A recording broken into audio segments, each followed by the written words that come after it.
E assim, chegar e partir são só dois lados da mesma viagem. O trem que chega é o mesmo trem da partida. A hora do encontro é também despedida. A plataforma dessa estação é a vida desse meu lugar. É a vida desse meu lugar. É a vida. Essa música, Encontros e Despedidas, que foi composta por Fernando Brant e foi eternizada pela voz do grande Milton Nascimento, depois de Maria Rita, ela nos fala de uma realidade que aparentemente as pessoas não lembram todos os dias, é que nós somos peregrinos na terra. Parece que todas as coisas que nós fazemos na vida, de uma forma ou de outra, tentam nos colocar raízes debaixo dos pés para que permanecermos como se esta vida, neste momento, fosse tudo que nós tivéssemos para viver. Assim, nós investimos aqui e agora, nós construímos nossos sonhos e nossos projetos, nós fazemos as nossas famílias e queremos que elas se eternizem, geração após geração, e nada aconteça que não seja despedida, só queremos encontros. Mas o fato é que, de fato, nós somos peregrinos.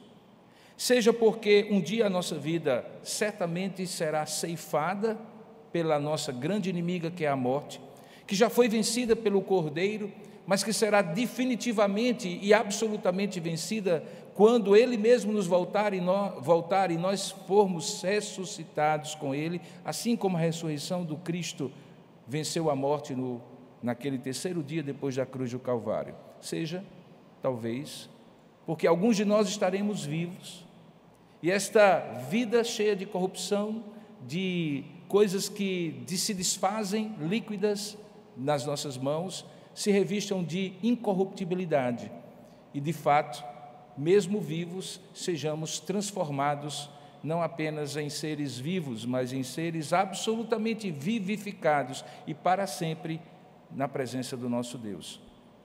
Mas o fato é que nós nem sempre compreendemos que podemos já viver aqui e agora nessa perspectiva de que somos peregrinos, que a nossa vida não se resume a este mundo e a este tempo, coisa que o apóstolo Paulo já advertiu que, se assim fosse, nós seríamos os mais desgraçados dos homens se a nossa vida aqui estivesse arraigada e amarrada.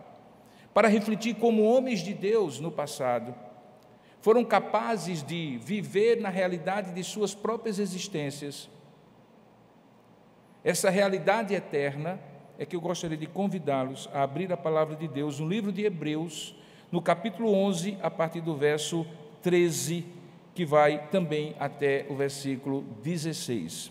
Hebreus capítulo 11, verso 13 a 16.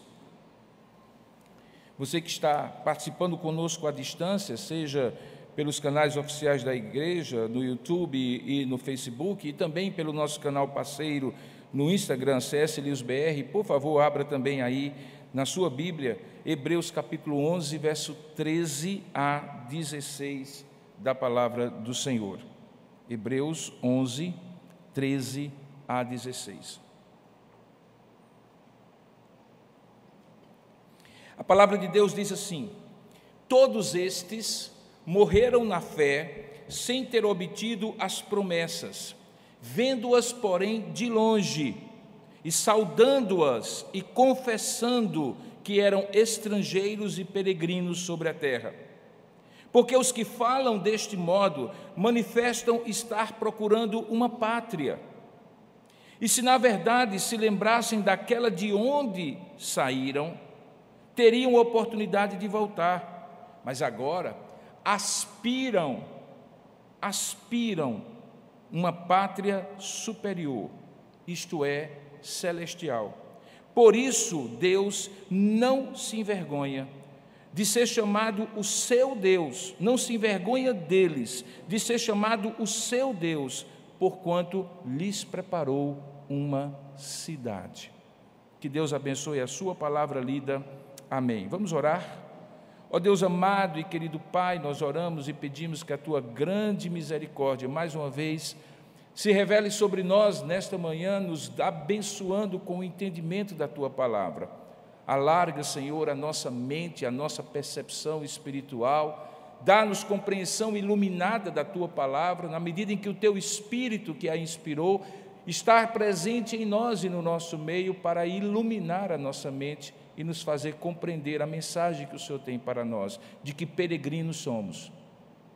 Fala conosco, Senhor, pois é assim que nós te oramos e te agradecemos, em nome e para a glória do nosso Senhor Jesus Cristo. Amém. O livro de Hebreus, como todos nós sabemos, é um livro destinado a cristãos de origem judaica que estavam sendo tentados pelas várias circunstâncias que viviam, principalmente quando as perseguições contra os cristãos, inclusive contra eles, mesmo sendo de origem judaica, se espalhavam pelo mundo do primeiro século da era cristã.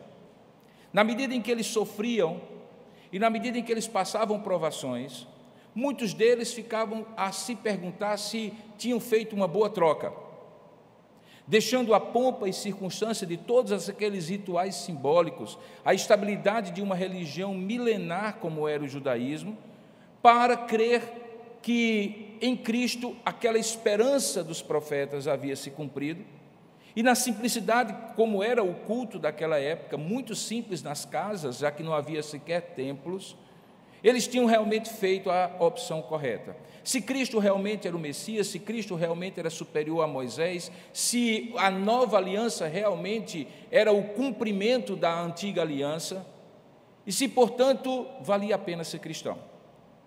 Deus usa alguém, alguns dizem que foi o apóstolo Paulo, outros dizem que foi Apolo.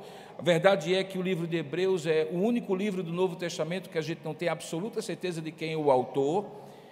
Deus usa, no entanto, inspirando alguém para escrever, para mostrar, sim, que Cristo é superior, que a fé cristã é superior, que o sacrifício de Cristo é superior, que o sumo sacerdócio de Cristo é superior, que a esperança em Cristo é superior, portanto, que eles poderiam ser encorajados e se sentir absolutamente confiantes de que eles tinham encontrado a salvação.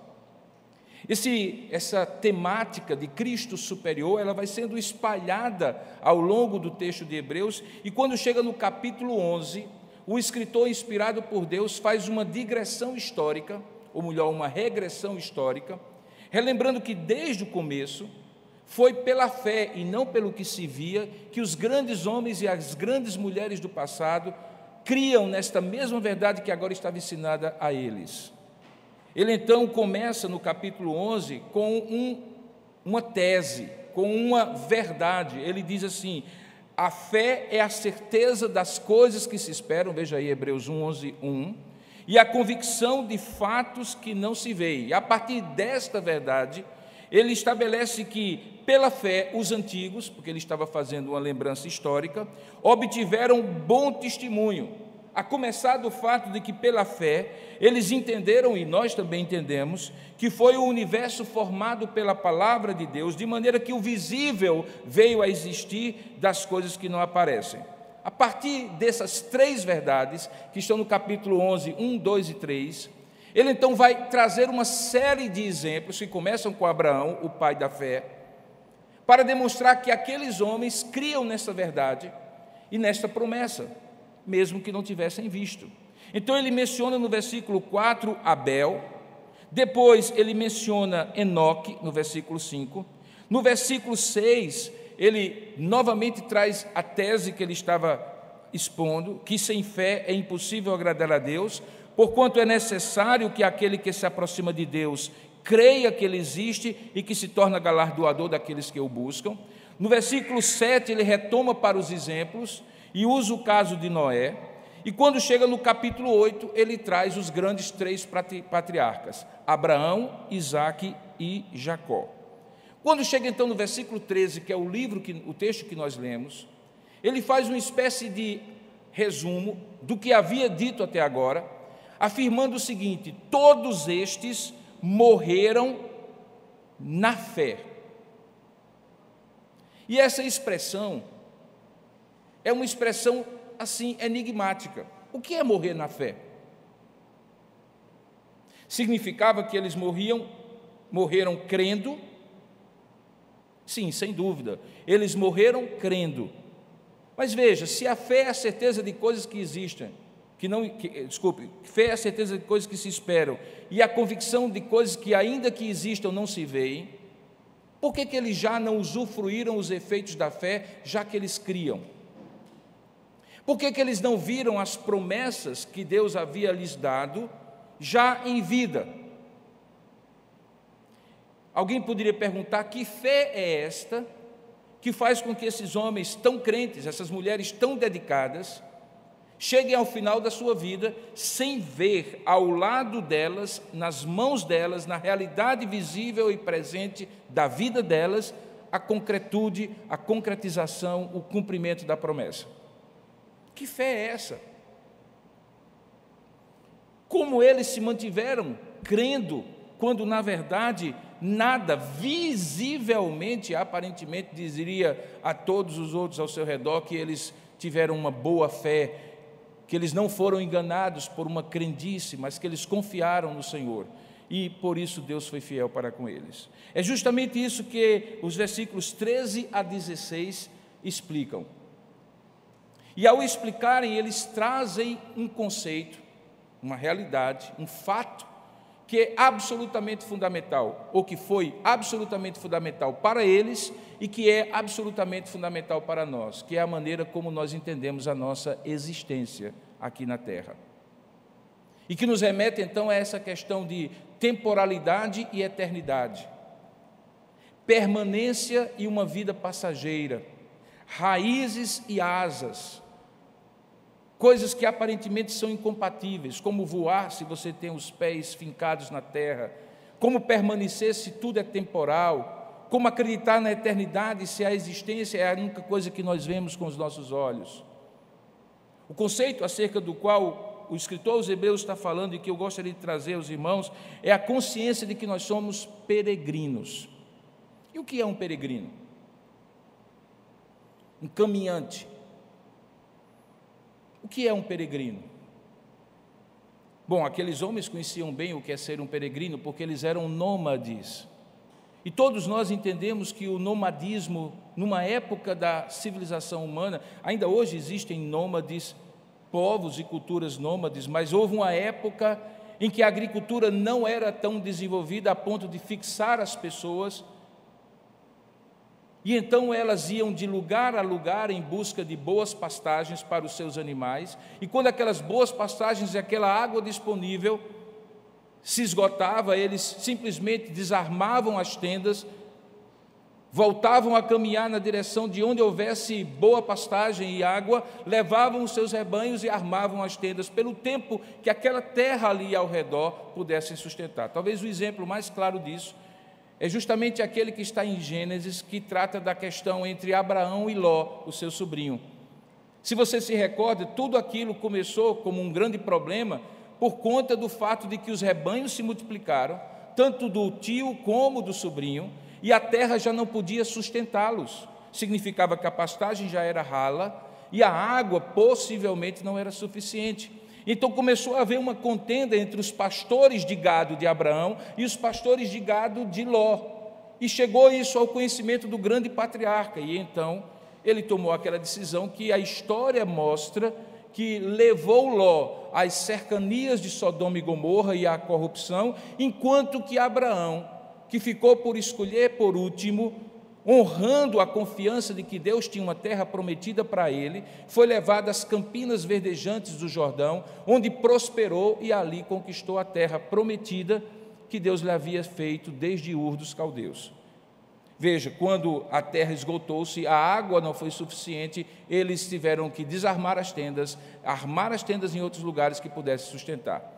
Bom, isso parece simplesmente um pragmatismo de alguém dizer, bom, aqui não tem comida, eu vou sair para outro lugar. Mas isso vai sendo internalizado na mente de uma criança, por exemplo, de um filho de Abraão, de um filho de Isaac, de um dos filhos dos patriarcas, de Jacó e das 12 tribos, de tal maneira que desde pequenininho ele vai entendendo que aquele tempo, aquele lugarzinho onde ele brinca, aquele cabritinho que ele dá comida na mão, aquela árvore que ele se afeiçoa, que ele dorme debaixo dela, quando a sombra permite que o sol não lhe caustique, quando ele toma aquela água do ribeirinho, tudo aquilo é gostoso demais, tudo aquilo é delicioso, cria afetos e faz com que pareça ser permanente. Mas chega um dia que desde pequenininho ele se acostuma com a ideia de que é hora de levantar tendas e sair dali. Nós não. Nós achamos que comprando um apartamento ou uma casa, fazendo um financiamento por 30 anos, nós enfim temos a nossa casa. E essa casa vai ser para sempre. Afinal de contas, lembra? Talvez não hoje para gerações mais jovens, mas para a minha geração e para gerações anteriores à minha, o sonho da casa própria era o grande sonho que todo mundo tinha, para não pagar aluguel, para não ficar na mercê de alguém. Não era isso que se dizia? As coisas mudaram tanto que até o carro, que para muitos era o carro do seu afeiçoamento, que você passava anos com ele, hoje é simplesmente um lugar ou um meio de transporte que você aluga, que você paga por diária, e diga-se de passagem, hoje já tem até carro alugado por hora, como bicicleta. Bicicleta que inclusive cada um de nós aprendeu desde a infância que era a minha bicicleta. Nós crescíamos, a rodinha ficava pequena demais para a gente, mas era a nossa bicicleta. E tudo isso fazia com que a gente tivesse, diferentemente daquela criança nômade, a impressão de que as coisas na vida são para sempre,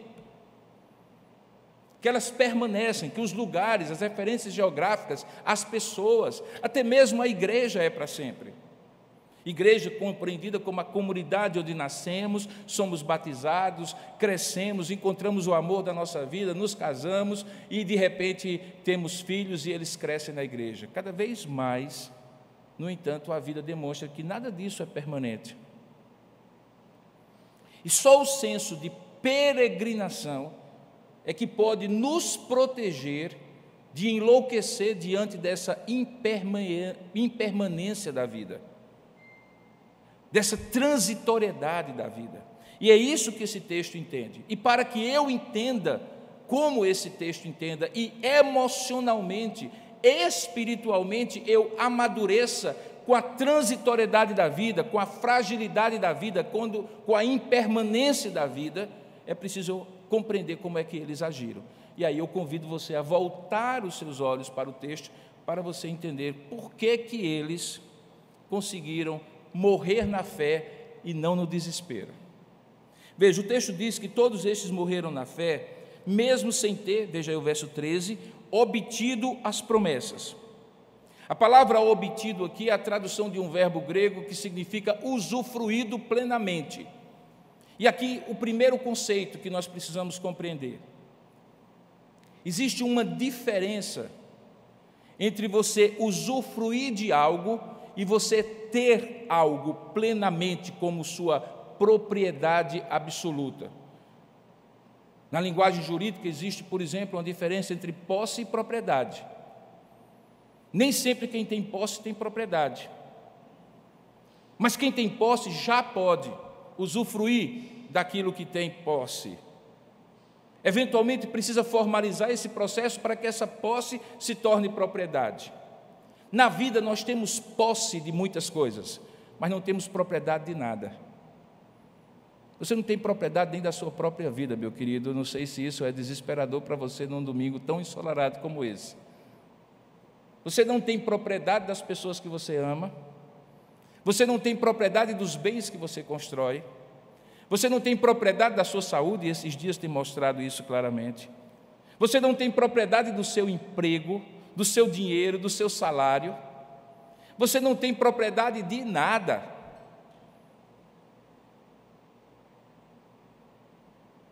Mas você pode ter posse. E você pode usufruir daquilo que Deus lhe dá como posse. Por isso que a vida é para ser possuída e usufruída. As pessoas também, e o relacionamento com as quais nós temos, em vários aspectos, também podem ser usufruídos. Mas propriedade não.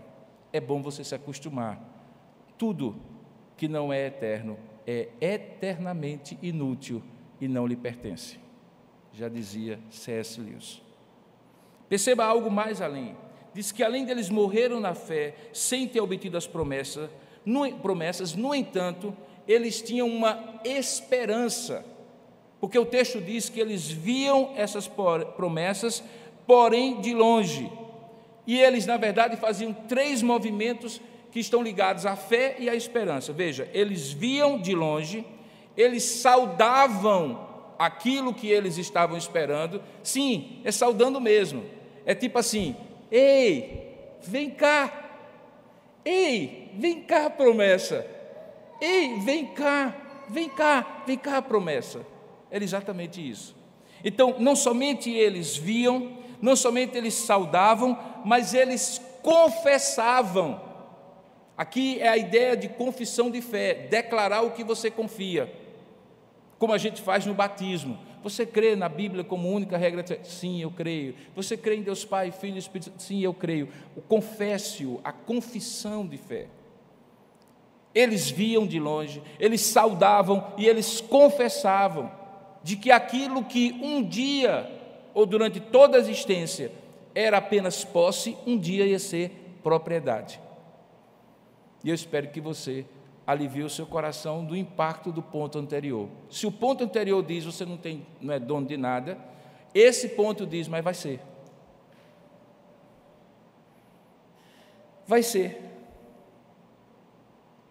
Você não é dono de nada, mas porque a promessa e aquele que prometeu é fiel e justo, como estes homens, pela fé, você passará não apenas da posse para posse e propriedade. Mas a grande questão é: posse e propriedade de quê?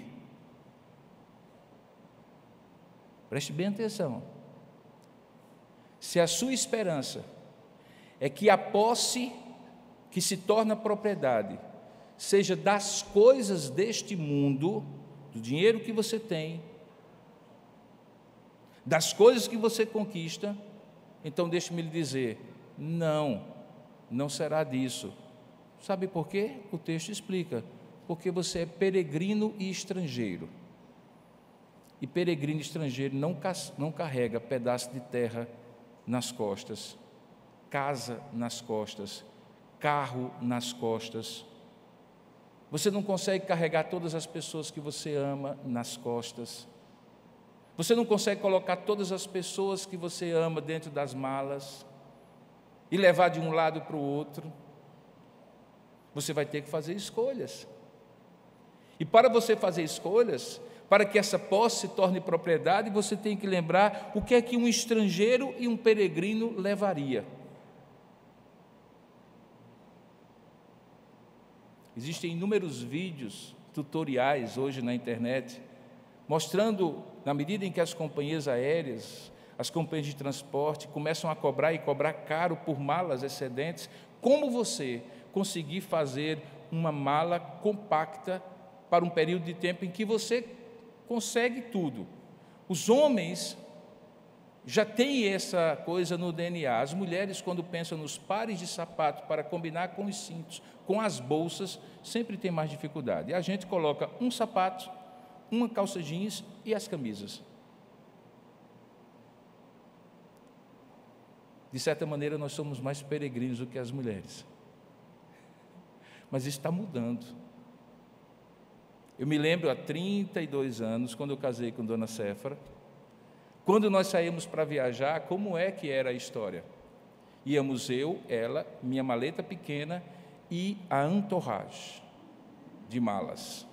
E quando os meninos nasceram, e a gente estava vendo um dia desse, essa semana, alguém colocando o carrinho dentro do carro, tirando o carrinho, tirando aquela coisa. Eu me lembro de um acampamento que eu fui em Recife para ser preletor, e o meu carro parecia literalmente aquelas combis de mercadores que vão para a feira central de João Pessoa. Era coisa em cima do capô, era coisa de lado, saindo pelo vidro do retrovisor, era uma coisa assim, e tinha que ter a banheira, tinha que ter isso, e aquela bagagem foi ficando enorme. Para montar e desmontar aquela minha tenda era terrível. O tempo foi passando, e hoje nós estamos mais peregrinos. Mas quando eu volto para o texto, meu olhar, e eu me lembro o seguinte: o que significa ser peregrino? Veja, ser peregrino não é ser errante. navegante, como diz a música. Porque, veja, ao mesmo tempo que eles viam, saudavam e confessavam que eram estrangeiros e peregrinos sobre a terra, eles faziam isso na perspectiva de uma pátria, para onde eles iam. Veja aí o verso de número 16. Porque os que falam deste modo, diz o texto, manifestam estar procurando uma pátria. São peregrinos, mas sabem que tem uma terra prometida. São peregrinos, mas não são errantes. São peregrinos, mas vivem na perspectiva de que eu estou chegando no meu lugar a qualquer tempo. Uma das coisas mais interessantes, quando eu vejo aquele exemplo que eu estou citando, de Abraão e de Ló, é a razão porque Abraão, que foi aquele que foi chamado, Ló era o apêndice, o acompanhante, porque Abraão, a quem havia sido dada a promessa, e que na verdade tinha trazido o seu sobrinho, porque o seu irmão havia morrido e ele era um órfão, e que portanto era o sobrinho, o dependente do tio. Na hora de escolher a terra, Abraão disse: pois não, fique à vontade, escolha você primeiro. E quando a confusão surgiu, foi ele que trouxe a necessidade de conversarem para resolver a situação. Por quê? Não seria mais justo que ele dissesse assim: meu filho, escolha um pedaço de terra e assim, a minha já é essa daqui, e vá para lá, você já enriqueceu inclusive. Não, Abraão diz assim: o que você quer? Eu só compreendo por uma razão, meus irmãos. É porque ele sabia que mesmo aquela terra esperada, almejada, prometida, onde ele já tinha colocado os pés, e Deus havia lhe dito que onde os seus pés pisassem seria a terra prometida para ele, não era ainda a terra prometida de Deus para ele. Era um símbolo da verdadeira pátria que Deus havia prometido para ele. O próprio texto de Hebreus trabalha isso, que mesmo quando aqueles homens das 12 tribos entraram na terra prometida, tiveram que conquistá-la, eles não entraram no descanso deles, porque essa pátria celestial remete ao descanso dos nossos labores, da nossa fadiga humana, da nossa fadiga existencial. E se tem uma coisa que eles não descansaram, foi na terra prometida, porque tiveram que batalhar anos a fio para expulsar aquelas nações cananeias. Nós somos peregrinos, mas não somos errantes. Não somos cachorros sem dono, perdidos numa mudança, sem saber para onde vamos. Nós somos peregrinos, mas temos uma certeza. E essa certeza é que existe uma pátria, e o texto diz que é uma pátria celestial. E nesse ponto do texto, a partir do verso 15, é que ele estabelece o grande dilema. Sendo peregrinos, mas não errantes, sabendo que estamos caminhando para uma pátria, podemos ainda usufruir o que tivermos aqui, e o que tivermos aqui que for eterno, será não apenas posse e usufruto nosso, mas será propriedade nessa pátria. O dilema se estabelece quando no verso 15, ele diz assim: e se na verdade se lembrassem daquela de onde saíram, e aí pode ser o Egito para o povo no Egito, Ur dos caldeus para Abraão, ou a nossa velha vida antes de Cristo para nós, se nos lembrássemos daquela de onde nós saímos, talvez nós tivéssemos a oportunidade de voltar, exatamente como os leitores de Hebreus originais, para quem essa carta foi destinada, estavam tentados a voltar, que era para a antiga aliança, para os antigos rituais e simbolismos que apenas apontavam para Cristo, e que eles eram tentados a dizer assim: está tão difícil que é melhor voltar para as cebolas do Egito, como aqueles do Êxodo pensavam, assim como nós.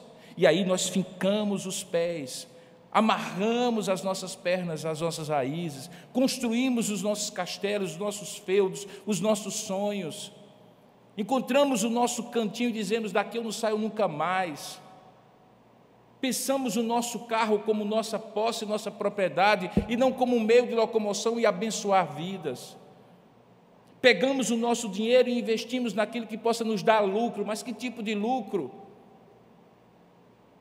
E então vamos arraigando aqui como se estivéssemos existencialmente e emocionalmente voltando à terra de onde nós viemos, mas Deus já nos tirou dessa terra, Deus já nos colocou no caminho, nós somos caminhantes, peregrinos, forasteiros, terra nenhuma nossa é de fato nossa, é terra de passagem. O antídoto para isso, o escritor coloca no versículo 16, quando diz: mas agora, mesmo tentados a voltar para trás, voltar para a antiga terra, mas agora eles aspiram, eles anelam, eles desejam profundamente uma pátria superior àquela de onde eles vieram, que é a pátria celestial. Esse dilema, irmãos, ele existe no meu coração, ele existe no seu coração. Em algum tempo, todo peregrino é tentado a cavar um alicerce, abandonar as tendas e fixar o seu coração na terra. Todos nós somos tentados a isso.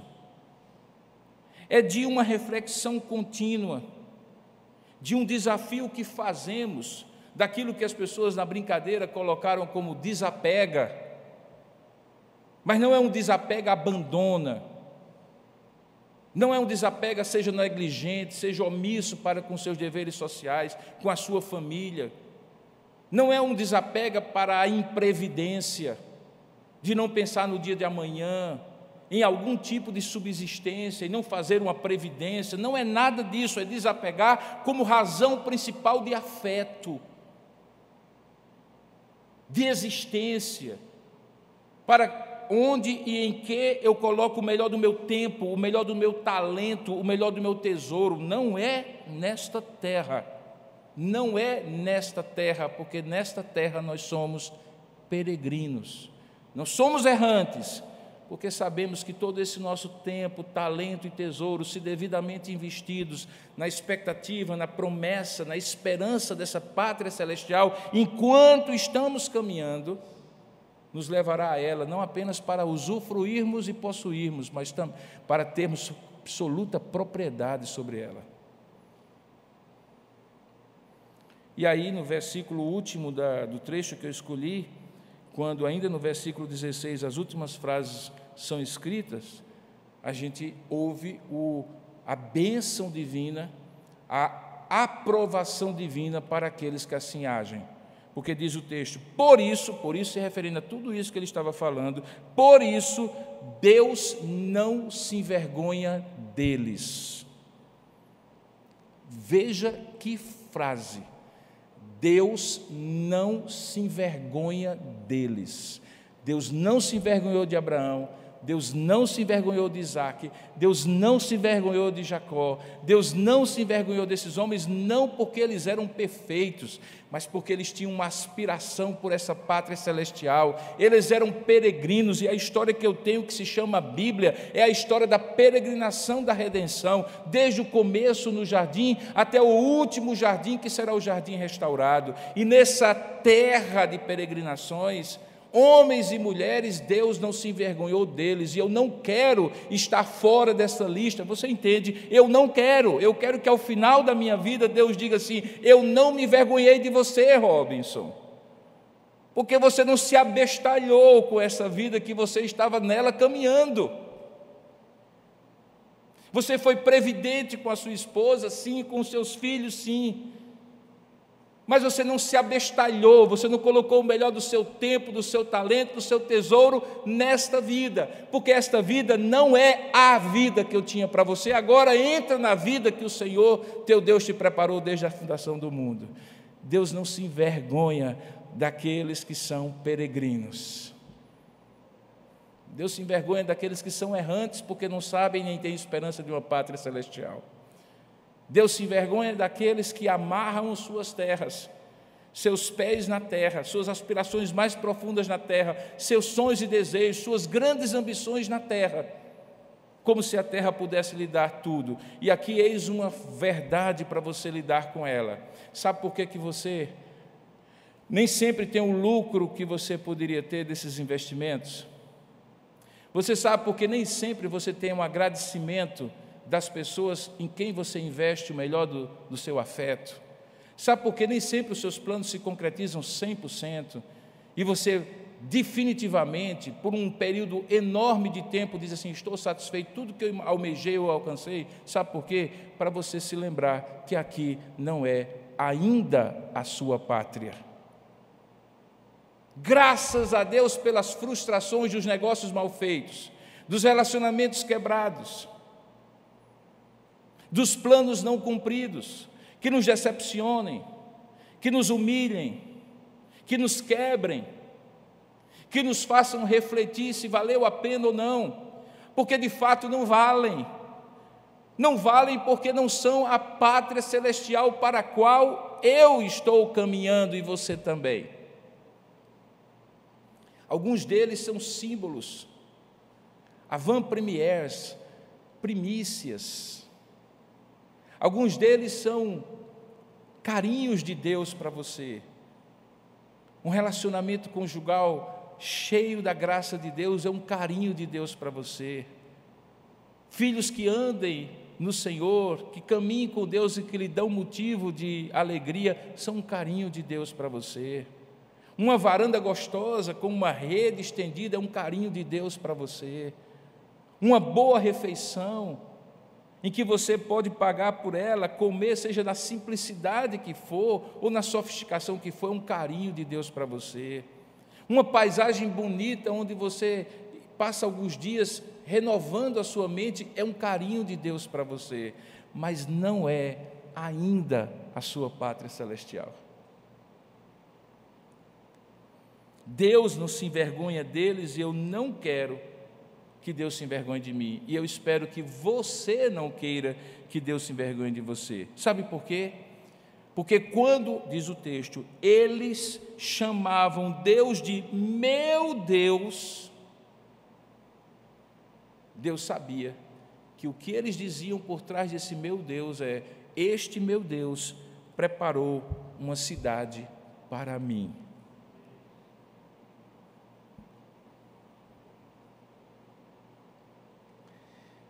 Isso é muito importante, sabe, irmãos? Porque a vida está passando muito rápido.